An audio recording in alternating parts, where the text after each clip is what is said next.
24 सितंबर सत्यशोधक समाज स्थापना दिवस पर विशेष। आधुनिक भारत में सामाजिक क्रांति का सार्थक, सशक्त और काफी हद तक सफल आंदोलन चलाने का श्रेय प्रथमतः राष्ट्रपिता ज्योतिराव फुले को जाता है। यह आंदोलन उन्होंने पुणे महाराष्ट्र से ऐसे विपरीत परिस्थिति में चलाया था जहां पेशवाई द्वारा मनुस्मृति का चलन था। शूद्रों अतिशूद्रों के साथ अमानवीय व्यवहार होता था, जिसका कारण विदेशी आर्य ब्राह्मण और हमारा अज्ञान था। राष्ट्रपिता फुले ने इस विषय पर विस्तार पूर्वक विश्लेषण किया है। शूद्र अतिशूद्रों को संगठित करना अनिवार्य था, इसलिए उन्होंने 24 सितंबर 1873 को पुणे में ही सत्यशोधक समाज की स्थापना की। सत्यशोधक का मतलब है सत्य की खोज करने वाला समाज, जिसमें सभी शूद्र अतिशूद्र जाति के लोगों ने अपना त्याग एवं समर्पण दिया। सत्यशोधक समाज की स्थापना राष्ट्रपिता ज्योतिराव फुले की जीवन की अत्यधिक महत्वपूर्ण घटना है। समाज को अगर संगठित करना है तो उसके लिए संगठन की आवश्यकता होती है। यह बात आधुनिक भारत में राष्ट्रपिता फुले जी ने सर्वप्रथम समझी। उन्होंने समाज की ब्राह्मणों की गुलामी से मुक्ति कराने तथा लोगों को संगठित कराने को प्राथमिकता दी। संगठन द्वारा उन्होंने अपने विचारों का प्रचार प्रसार किया। किताबों, भाषणों और पर्चों द्वारा लोगों के विचारों में परिवर्तन करने का कार्य कार्यकर्ताओं के द्वारा किया गया। सत्यशोधक समाज की निर्माण प्रक्रिया में लगभग 60 लोग उपस्थित थे।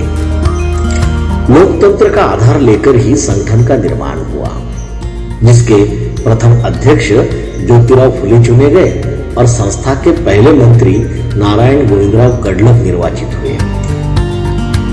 शूद्र अतिशूद्रों को ब्राह्मणी धर्मशास्त्रों के प्रभाव से बाहर निकालना, ब्राह्मण पुरोहितों की जालसाजी से छुटकारा दिलाना, मानवीय अधिकारों के प्रति जागरूक कराना तथा उनकी मानसिक और धार्मिक गुलामी दूर करना, यह सत्यशोधक समाज के मुख्य ध्येय तथा उद्देश्य निर्धारित किए गए।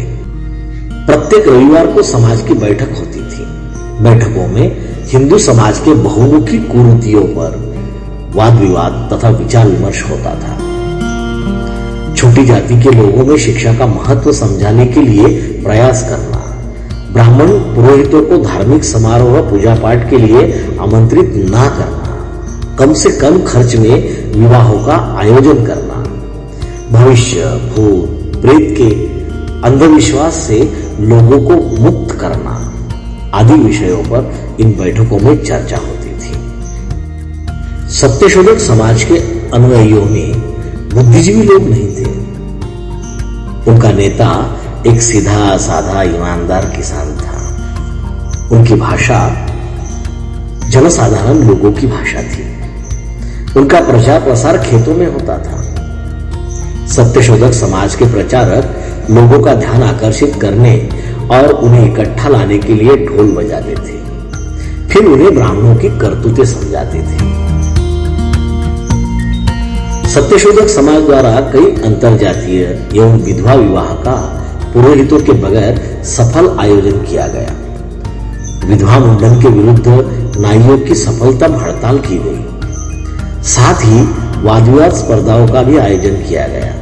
और इतना ही नहीं, हड़पसर के पास एक पाठशाला की स्थापना भी की गई और आगे हड़पसर सत्यशोधक समाज की गतिविधियों का केंद्र बना।